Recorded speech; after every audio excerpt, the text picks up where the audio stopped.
Bonjour à toutes et à tous. Nous allons voir aujourd'hui un aperçu sur la classification du monde vivant. Aristote, qui est un philosophe grec, a divisé le monde vivant en deux règnes. Mais cette classification n'a pas cessé d'évoluer, du moment qu'on a actuellement plus de règnes. Vers la fin des années 1960, de nombreux biologistes ont convenu de l'existence de 5 règnes, à savoir les monaires. Les monaires qui sont des organismes prokaryotes. Les protistes qui comprend des organismes diversifiés mais composés essentiellement d'organismes eucaryotes unicellulaires. Les eumycètes et les végétaux et enfin les animaux. Je vais vous donner un aperçu sur les différents règnes. Commençons par les monaires. Les monaires regroupent l'ensemble des organismes prokaryotes, c'est-à-dire les bactéries.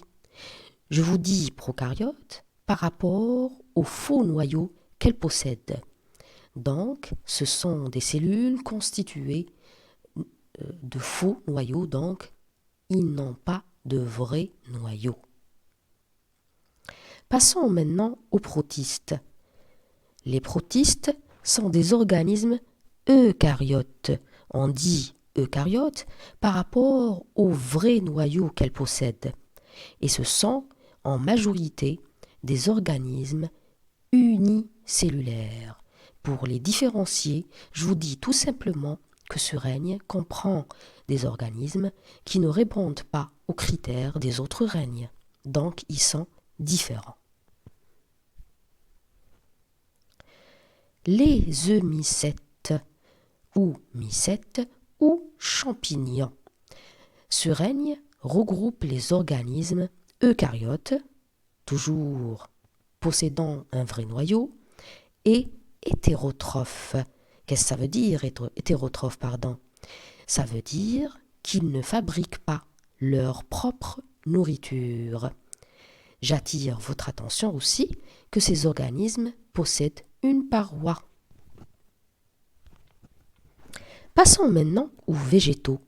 Les végétaux regroupent les organismes eucaryotes et aussi autotrophes. Ça, c'est très important. C'est des organismes qui synthétisent leur nourriture par la photosynthèse. D'accord? Et toujours, j'attire votre attention sur le fait que ces derniers possèdent une paroi. Ça, c'est très important aussi. Enfin, nous allons voir les animaux. Les animaux, si on veut les caractériser, on dira que c'est des organismes regroupant des organismes tout simplement eucaryotes et hétérotrophes et surtout ne possédant pas une paroi. D'accord? Là, on a vu un aperçu sur les différents 5 règnes, une classification qui n'est pas finale, car actuellement, nous avons une autre, basée sur la phylogénie moléculaire. Donc là, les organismes vivants sont subdivisés en 3 domaines. Si je vous dis domaine, ça veut dire 3 super-règnes. Donc, ces super-règnes aussi sont subdivisés en 6 règnes.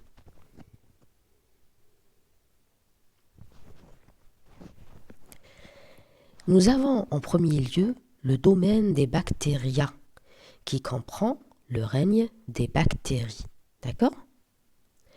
Aussi, nous avons le domaine des archéas. Les voici. Donc les archéas comprend le règne des archéas aussi, anciennement appelés les archéobactéries ou les bactéries extrémophiles. Nous allons voir plus de détails juste après. Et enfin, nous avons le domaine des eucaryotes, qui comprend le règne des protistas et les plantes, les voici, et enfin les fungi. Bon, ce n'est pas vraiment la fin, hein. Nous avons les fongies et aussi les animalia. D'accord? Les fongies qui sont les champignons et les animalia qui sont les animaux. J'attire votre attention sur le fait que les protistas comprennent par exemple les amibes, les voici, et aussi les algues, par exemple, pas toutes les algues, mais certains. Et les plantas qui comprennent, qui comprend, ce règne comprend toutes les plantes depuis les mousses. D'accord? Enfin, nous concluons que le nouveau règne dans la nouvelle classification est celui des archéas.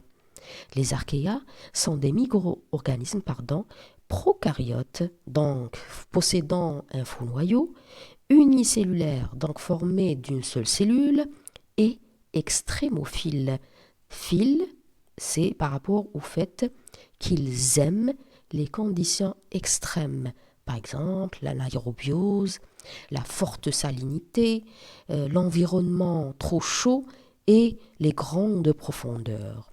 Sur ce, je vous quitte et je vous revois dans une nouvelle vidéo portant sur d'autres informations sur le monde vivant végétal. Au revoir.